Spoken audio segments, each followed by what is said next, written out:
The Power and the Glory, Part 2 of 4.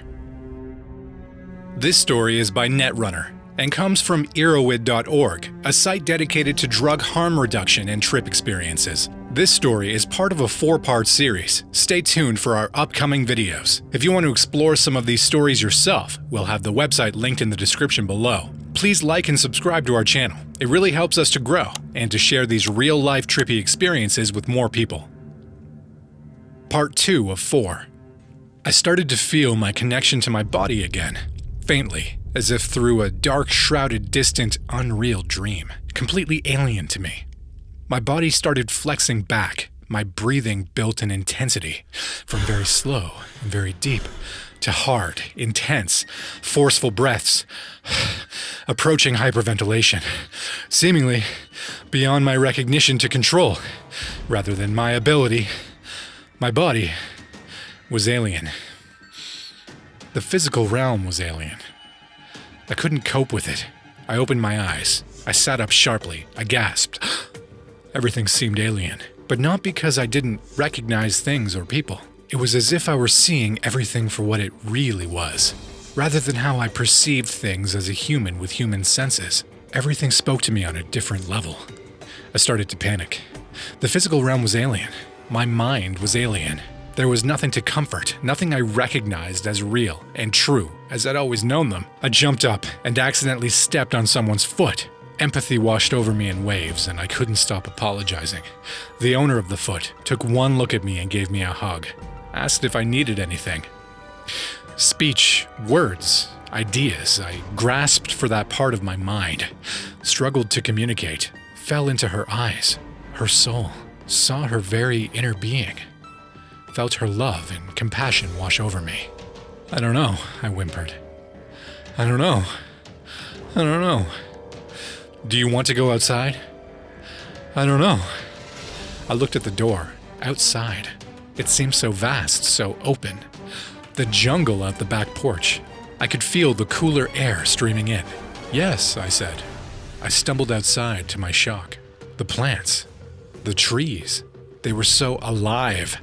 They were so alien. I could feel them. I knew them. They were alive, feeling, sentient beings, completely alien to anything I'd ever experienced, even shrooms. I recognized them as plants. I recognized their shapes, but everything else was alien. Their personalities spoke to me, comforted me in eerie, knowing silence, identified with me, felt sorry for me. My brother came and stood next to me, trying to evaluate my state. You okay? Again, I struggled for words. I tried to evaluate my emotions, to little avail. I don't know, I whimpered. I don't know. Do you feel sick? He asked. The mere suggestion washed waves of nauseousness over me. Yes, I said. Do you want to throw up? Yes. I thought it would make me feel better, purge myself, start the cycle down. I tried throwing up. It didn't work. Put your finger down your throat, my brother softly suggested. I put what felt like my whole hand down my throat and retched over the railing into the forest. My body felt better at first, and then, whoosh. The strongest wave yet washed over me, pulled me in, captured me. I was in purgatory, stuck between the physical and mental realm, not comfortable in either, afraid of both. Please, I whimpered. Please, please, please, please. By this time, everyone had started gathering around me. I looked into each one of them, supplicating with a please. At first whimpering and then stronger and stronger, more and more forced. Please, please. They formed a tight circle around me, hugging me in turn, trying to figure out what I needed, how to help me. Please what, dear? Please what? The question perplexed me. I didn't know. Just please. Please. The waves washed over me. My body went limp after each passing one, and after each one I would stand rigid and forced to please. More and more insistent. My awareness of the physical realm starts to fade from here, but I remember yelling please at the top of my lungs, and then supplicating, and then whimpering. How can I live knowing what I know? How can I live feeling what I've felt? How can I live seeing what I've seen? How can I live? How can I live? I don't remember saying all of this. It was related back to me afterwards. I felt like I was pulsing, throbbing, glowing with energy. My gaze stared through each person with fierce intensity. I looked through each person. Only a few held my intense gaze looking through them, literally feeling my ability to pull them into me, into the intensity of my experience. Some started pulling away as I pulled them into me. I could feel their anxiety as they realized, felt what I was going through, where I was. "Do you want to lay down?" they asked me. They motioned to my pillows. I look at my pillows uncertainly. It seemed comforting. I started to relax and let them start to lay me down. Another imploding wave of death washed over me as I let myself relax and sink into it. "No! Please!"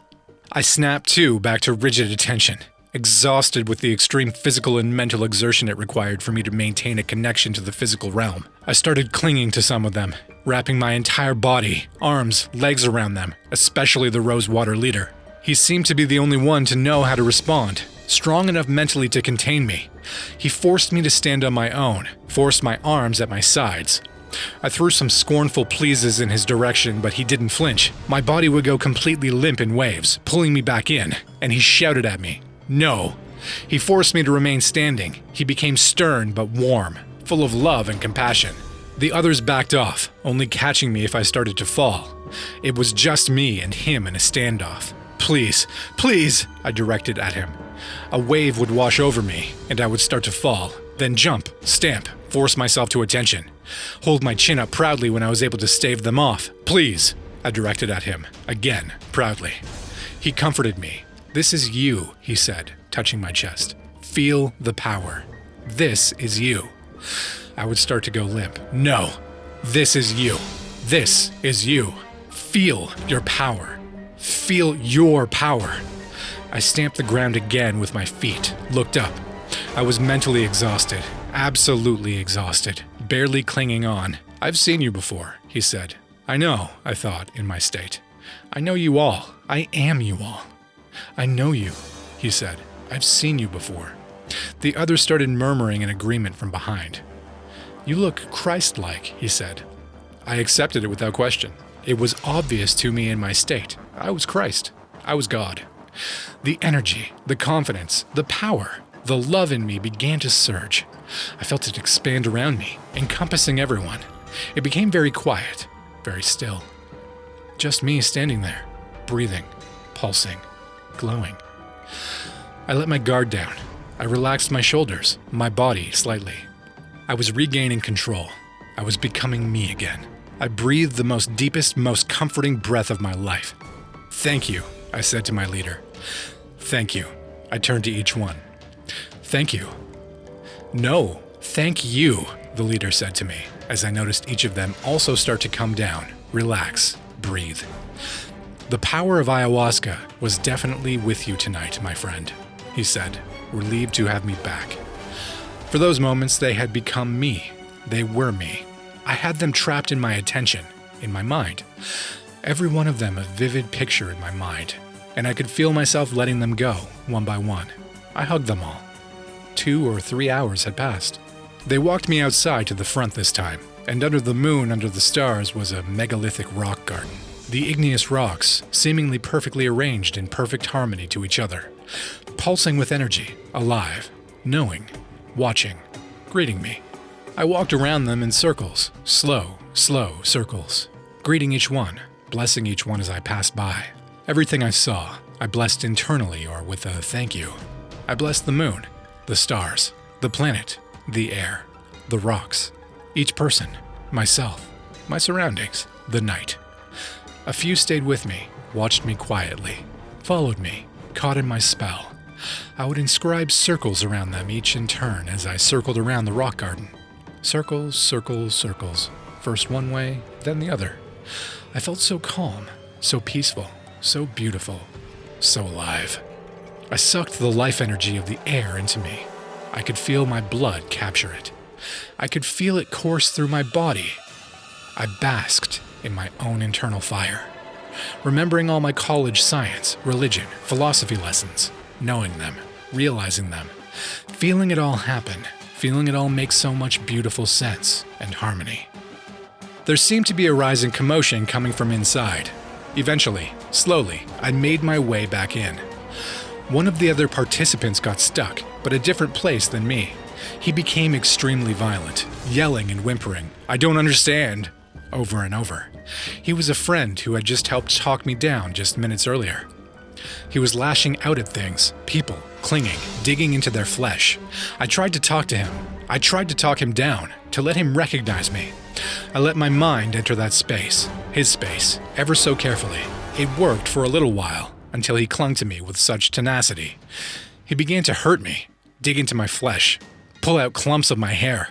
They helped pull him from me. He broke one person's glasses and bit another's thumb fairly severely to the bone.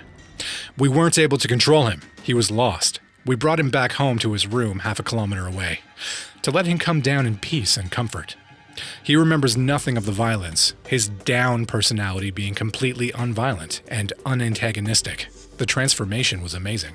The other leader, who had a gift for reading into people, told me afterwards that he saw my heart swollen, huge, like it was ready to burst. He asked me to think about anything in my life that I needed to let go of or deal with. I was actually in the extremely intense, painful, and drawn-out process of breaking up with my girlfriend of several years. The evening broke up with a rather weird energy after that. A lingering, indescribable, chemical-like state or smell stuck with me for several hours afterwards, as well as a kind of glowing towel-like pattern before my eyes, very indistinct. I made it back to my room, where I slept well that night. All in all, I considered the experience a positive and necessary one, which taught me what to expect from this class of substances, and how to better prepare for any future consumption, including dosage. I am still processing this experience, many months later, as little by little, my mind lets me remember more of it. Immediately afterwards, and for several weeks, my mind wouldn't let me think about it. A strange and unique phenomenon for me. It was a full-blown psychological near-death experience, and that's how my mind remembers it, with trepidation.